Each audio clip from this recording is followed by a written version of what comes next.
SKOL Vikings, Brian. We're talking about Minnesota today. One of the three 2024 playoff teams that came from the NFC North. What do you think about the Vikings and the year that they've had in 2024 going in through this offseason? 2024, they had a really good year, a great year.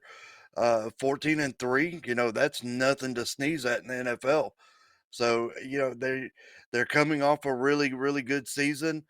Um, this year is going to be a little different. They've got some new players, at key positions that I think is going to change what we see and kind of who we root for on Saturday or Sundays. But we'll get into their departures and additions and see what they've done. Yeah, this was a 12th ranked offense and a 16th ranked defense. I mean, they were consistently middle of the road in both facets of the game. But you saw what good coaching can do to a team that doesn't have extraordinary talent all across the board. Obviously, they've got one of the best players in the NFL in Justin Jefferson, but a 14-3 record and not even winning their division just goes to show you what kind of good football they were playing to amass that record, what they were getting out of Sam Darnold, who is my number one key departure. The biggest thing that changed from last year to this year is the quarterback position, because it wasn't just Sam Darnold going to the Seattle Seahawks. It wasn't even just Daniel Jones, who is now an Indianapolis Colt. It's also Nick Mullins, who is now a Jacksonville Jaguar, backing up Trevor Lawrence over there. They have completely overhauled this quarterback position. They have taken away any kind of veteran holdover from last year. They've sent him away. They said JJ McCarthy is our guy. Another big departure they had was Jerry Tiller on the defensive line. We talked about him back in the Kansas City video that kicked off this series that we've been doing now. And so, of course, he is now a Chief. But the quarterback position, the change of that, there's been a lot of talk about Kevin O'Connell. They call him the QB whisperer because it does not matter who's taking snaps under center for the Minnesota Vikings. As long as Kevin O'Connell is there, that quarterback is going to be good for football. He's going to be good for Justin Jefferson, who has been quarterback proof through this point. And it's just kind of one of those things that I wanted to ask you before we get into who they signed is what do you think about the turnover at the quarterback position, putting all their eggs in that JJ McCarthy basket? Do you think that's a good thing for Minnesota, or is that something that makes you nervous? Well, I watched McCarthy in Michigan. He's a good quarterback. He's very talented. I hated that he got hurt and kind of had to miss out his rookie year. I think Sam Darnold did an excellent job stepping in, playing the best ball of his life, probably. I think he'll do well over in Seattle for my Seattle fans. But I'm high on McCarthy. I think he comes in. I think he runs the show. I think he gets it done. You'll see good things. I don't see them getting the 14 wins this year. I'm not even sure they win this very tough NFC North division, but I do think they will be in double digit wins. I think they're going to have a good year. It's just probably not as spectacular as last year. Yeah, I've got a few friends that are Vikings fans. I've even got a few guys that I've met through content creation who are Vikings fans, and I don't want to offend anybody. This isn't a game of good cop, bad cop, or anything that Brian and I are playing. I actually have the Vikings not winning this division, but coming in last in this division, and we'll explain why. Veteran additions. Jordan Mason, they got in a trade. He's going to be the backup running back behind Aaron Jones. They get him from the San Francisco 49ers. I really like that addition. Aaron Jones, as he continues to age, I think he's done so in a very beautiful way. He is still a very productive back. I think he can be very good for this offense, but getting some insurance, injuries and stuff like that happen, especially at the running back position. I really like that deal for them. And then a couple of offensive linemen. So Ryan Kelly and Will Fries, they both brought in from the Indianapolis Colts, shoring up that offensive line. They also added Justin SKOL from Tampa Bay. I like all three of those signings, especially the two former Colts. And then a pair of defensive linemen they bring in, Javon Hargrave, defensive tackle Jonathan Allen. You look back to their 2024 numbers, 12th in the offense, 16th in the defense. They obviously have room to improve. And it's, like I said, it's crazy to think that they were 14-3 without having a top 10 unit on either side of the ball. Any addition that they could make, You notice in those departures, I mentioned the defensive linemen and a bunch of quarterbacks. We know they replaced all three of those quarterbacks with one player if JJ McCarthy pans out the way that they think that he can and will. But the other positions that they've fortified have all been about equipping JJ McCarthy, building around him, taking advantage on him being on his rookie deal, and basically trying to do what Seattle did when they had Russell Wilson on his rookie deal, getting a good offensive line, fortifying the run game. Obviously, they've got a lot of good receivers that we're going to talk about, but then also adding pieces to the defensive line, being able to control the very tough games that we expect them to have both in this division and out of the division. And then you look about some of their key re-signings. They bring back Aaron Jones to be that, lead 1A back in tandem with Jordan Mason, yes, but clearly the starter. Harrison Smith is coming back for his 14th season. We've seen him have a fantastic career all with the Vikings. I think this is going to be his last year. I could be wrong. I'm excited to see what he brings. He is the heart and soul of that defense and really of this team. And then they bring back Byron Murphy, 3 years, $54 million deal. That is a fantastic contract to lock down a top corner. I know he's happy when he checks his bank account in the morning. He's got a lot more to look forward to, a lot more to count than what I do when I check mine. But just as far as who they've brought back, who they've added, it does make me optimistic about where this team is headed under Kevin O'Connell with JJ McCarthy. And it sounds like you feel the same way. Yeah, I agree. I think they're going to be a good team. And I've said that about all the teams in this division. I think it's going to be one of the toughest in the NFL this year, if not the toughest in the NFL this year. You don't have that clear front running, team, that standout team where you did last year with the Lions, winning 15 games, and then the Vikings coming in a very, very close second with 14 wins. So I believe this, I don't know that I'm going to put the Vikings in last place as of yet. I I I don't know that McCarthy being a young quarterback, being a rookie quarterback, you never know how they're going to start. It's all about how you protect them, with the line. Now, they did bring in some good linemen, some veteran linemen, to hopefully protect McCarthy, let him do what McCarthy does. Like I said, I was really high with him at Michigan. I think I'm going to be just as equally high on him with the Minnesota Vikings. I think he's a good addition. But what happens when he falters? Or if he falters, what happens, and we saw that in Atlanta last year with Kirk Cousins and Penix. Kirk Cousins, seasoned veteran, great quarterback. He had a stumble, a big stumble, and you had that backup. I think that's going to hurt Minnesota this year is they don't have that backup. They don't have that go-to guy behind McCarthy. If, he does have a kind of shaky rookie year, and maybe you have growing pains, and that could hurt him. Yeah, I mean, I think it's one of those you look at the draft, and we came out with a video not long after the draft was over where we talked about who we thought nailed the draft and maybe who didn't do as well. And if I'm remembering correctly, we talked about the Vikings in that video as not addressing some of their biggest needs. I think me, like a lot of people, expected them to take a cornerback with their first round pick. They end up taking another offensive lineman, a guard, Donovan Jackson, out of Ohio State. I don't think that's a bad player, but at the time I wasn't really high on the pick. But it just goes to show you they are building up this offense. They want JJ McCarthy to be comfortable because I think McCarthy's ceiling is actually higher than what you saw at Michigan. Michigan won a national championship with JJ McCarthy at the helm. He was not asked to do that much. They had a very good defense. They had a very good running game. Look at what Blake Corum did, what Donovan Edwards did. It was a very good offense, and McCarthy was not asked to do that much. He did not go out and win them games. He just made sure that they didn't lose them. It was very much a game manager. That's not going to always work in the NFL. He's going to be tasked with a lot more responsibility.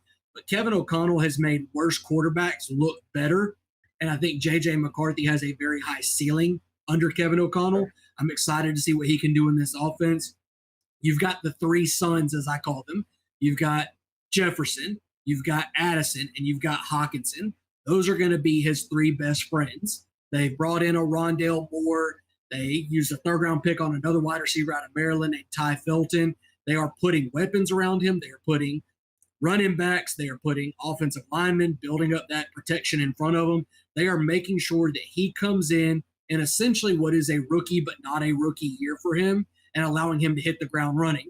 Because, yes, he lost his entire rookie year to that meniscus injury last year. He was actually in a battle for the QB1 spot that we saw go to Sam Darnold basically by forfeiture because of that injury. Now they are taking away all of that. They're not giving him competition. They're saying, you are our guy. You have gotten a year to learn this offense, to learn some of your teammates. Now it's time to go out and play. And I think he's going to do just fine with that. And I think that's really the biggest concern is they're putting all their eggs on the JJ McCarthy train and saying, this is our guy, win, lose, or draw. We have taken away any pivot options. I don't see them being able to go away from McCarthy to anybody else. So he's going to have to look really, really bad for them to want to make a move. I was kind of surprised that they didn't keep Daniel Jones just because of his experience. That would Yep. have been a good guy that I think is capable but not threatening. Uh, but that being said, I think the Vikings are just showing the faith that they have in JJ McCarthy and his ability to improve this offense from 12th to a top 10 number. That being said, we've talked about it. This is a tough division. I alluded to them being fourth in this division in 2025. But before you get your pitchforks out, Vikings fans, or whatever medieval weapon you plan on using for me, I don't know what Vikings use, maybe a mace or something like that. I have them with a 9-8 record. The only problem is I have two other teams in the division finishing with 10 wins and another with 11. If you've watched the past couple of videos, you can figure out who that is. I think the Vikings are going to be a very good team. I just think they're playing in a very competitive division. And yes, they might have setbacks. Their biggest strength, I think, working in their favor is that Kevin O'Connell, their head coach, has navigated a lot of setbacks beautifully. They are built to weather storms. I just don't know what storms those will be. And that keeps me from crowning them the top team in this division. Does Detroit regress as much as we think they could? Does Chicago ascend as much as they could? There's a lot of questions that have to be answered. I think the Vikings being 14-3 last year, I'm not willing to call that a fluke. I don't think that they are regressing. I just think they're regressing to the mean, if that makes sense. I think that they are, when you think about a 12th ranked offense and a 16th ranked defense, I keep coming back to those numbers. I expect them to be a near 500 team because they're near middle of the pack in talent. In ranking, you expect the win total to reflect that. And I think that it will this year more so than last year. Yeah, I agree. I think I'm a little bit higher. I think they're going to be that middle. They're either going to be the second place or the third place team. I do think they go double digits in their win column. I wouldn't be surprised either way if they ended up with 9 wins. Wouldn't be surprised at 12. And I've said this, I think about every single team that we've done so far in this division is it's going to be tough to call. It's going to be super hard. Are they going to win 12? Are they going to win 11? Do they falter greatly? And that could happen with them not having a backup quarterback or somebody to bring in. You know, God forbid he gets hurt. JJ McCarthy gets hurt. What do you got? Where do you sit? Are you then you going to take the Bears spot at 5-12? You know, and that could happen. It's part of the game, and you got to look at it that way. And like I said, I want all the best for all players in the NFL. I want all of them to do good, but I also have to be real and say that is a part of the game, and you don't have a backup plan. So Well, that can I sell you? Can I make a pitch on a backup plan? Say I mean, JJ McCarthy does get hurt. And I'm knocking on wood on that one. I don't want to see it to happen. I'm actually a big JJ McCarthy fan as well. I've owned him on my dynasty team. I think he's going to be great.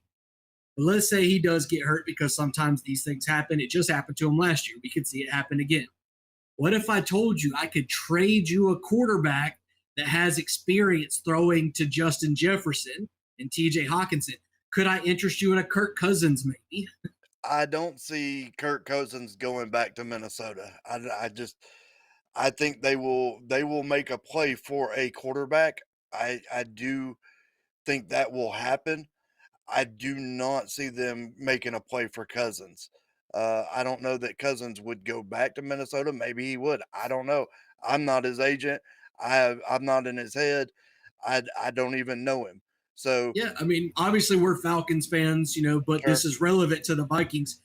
Recent news stories has come out about what happened last year. Obviously, if you're a fan of that quarterback uh, series that's out on Netflix, Kirk Cousins is a part of that, and he said that if he knew that Michael Penix was going to be drafted by the Falcons, they were going to make that play for a quarterback, he would have never left Minnesota. He wanted to be in Minnesota. He liked that team. He was just basically informed that they were going to go in a different direction. And so they did. But it sounds like he really liked being in Minnesota. And if something were to happen to JJ McCarthy and that became a starting opportunity for Kirk Cousins, I happen to think that he would be the one to reach out and say, hey, am I considered for this? Would you be willing to trade me? I think that he would love to go back. But yeah, I mean, something you got to look at. They just gave that corner a $54 million contract. Do they have the cap to take him off Atlanta? Because Atlanta's not just gonna say, "Oh yeah, here you go. Here's your quarterback for free." We'll pay his contract out. I don't see Atlanta doing that at all. So Atlanta is perfectly fine with him. He's already got that guaranteed money. They're perfectly fine with him sitting on the bench and being an awesome backup if Penix goes down or something happens to Penix. So, I think it's going to be a tougher trade than you think. As a Falcons fan, I'd love nothing more to see Kirk Cousins go back to Minnesota. Um, you know, for Kirk Cousins, so he can be a starting quarterback again, and to get him off our salary cap so that we can, invest in some other talent. You know, but I don't know. I mean, like I said, I think it's going to be a harder sell than you think. But there's one thing I know about the vet. If you look at Ozzie Newsome, if you look at Mickey Loomis, to a crafty enough general manager, the cap space issue is imaginary. A good front office can make wondrous, magical things happen where there's a will, there's a way. So I can always see that happening if the opportunity presented itself. That being said, though, I mean, we kind of have gotten into a routine of finishing these videos off with fantasy football. Is there somebody that maybe on this team you're staying away from versus player that you would want on your team? Well, again, I talked about it earlier. As high as I am on McCarthy, and I want him to have a wonderful year, I would not put him on my fantasy team as of yet. I may regret that, and that's fair enough. Don't get your mace out on me too quick, or your sword, or your Viking horns. You know, because I am very high on him. I think he's a great quarterback. I think he's a great talent. However, he has got a lot of unknowns. He is unproven in the NFL. So would I put him as a backup quarterback or something like that? No, I wouldn't. There's too many other good quarterbacks that I could put on my team that I could pick up later on in the fantasy draft. So I would definitely stay away from him. As far as pickups go, you got Justin Jefferson, always a good pick, 100%. And you got some of these listed, so I'm not going to steal all your picks, but Justin Jefferson, 100%. I'm putting on my team if he comes available, without a doubt. Yeah, I think Justin Jefferson, he's a first rounder for a reason. Year in and year out, quarterback proof. It does not matter who's throwing in the ball. He's getting open. He's getting yards by the bunches. He's getting touchdowns year in and year out. It's a no-brainer. Yes, Justin Jefferson is not only on your team, he's in your starting lineup week after week. Hell, Justin Jefferson's so good, I might even keep him in there on a bye week just because I feel like he could probably catch a couple touchdowns even when he doesn't have an opponent. So he's that good.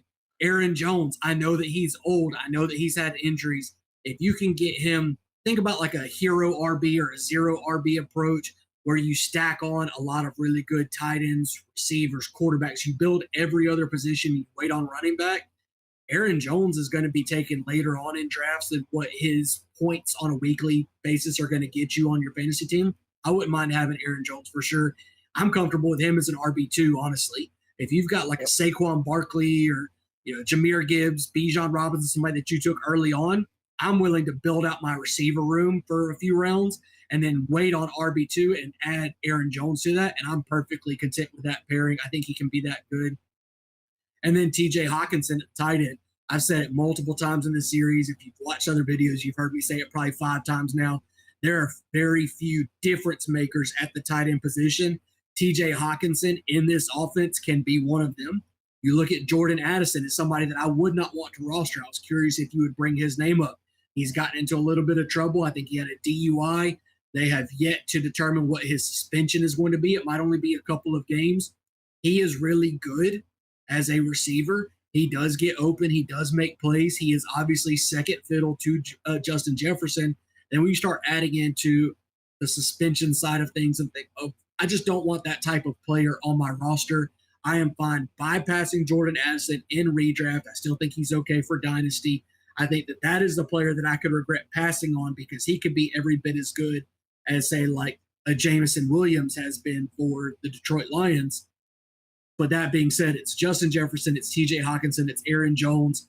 And then just to kind of reiterate what you were saying, JJ McCarthy, I'm keeping an eye on it, but you got to prove it. You have to show me why you deserve a roster spot over somebody like Russell Wilson for the Giants this year, who also has a very talented quarterback or wide receiver in Malik Neighbors that he's throwing to, but somebody that has a much longer track record of being fantasy viable. I need to see it from JJ McCarthy, but there's certainly promise there. Yep, absolutely. All right, I believe we're going to close this video out. We want to wish everybody well. If you haven't, subscribed, please, go down and hit that button and show our channel a little bit of love. We appreciate likes, comments, anything you got, we'll take it. And by all means, pass it around and let your friends know. So, yeah, I think the coolest part of this series so far has been the interaction with other fan bases. Yeah. We know that sports podcasts, and especially football podcasts, they're a dime a dozen. There's a bunch of them out there. We don't pretend to be the best. We just know that we're trying, and we want to interact with fans. I think you've had some really cool interactions with Raiders fans when that video came out. I really enjoyed talking back and forth with the Seahawks fans. I want to get to know Vikings fans as well. I love talking about this division. I think it's one of the most interesting divisions in football, if not the most interesting, especially in 2025. So Vikings fans, get in the comments. Hell, I want the Lions fans. I want the Packers fans. I want them all in the comment section. Argue with each other. Argue with me. I welcome it all. I just really want that interaction. So thank you guys. If you've made it this far in the video, let us know what you think and how far you think the Vikings are going to go this year.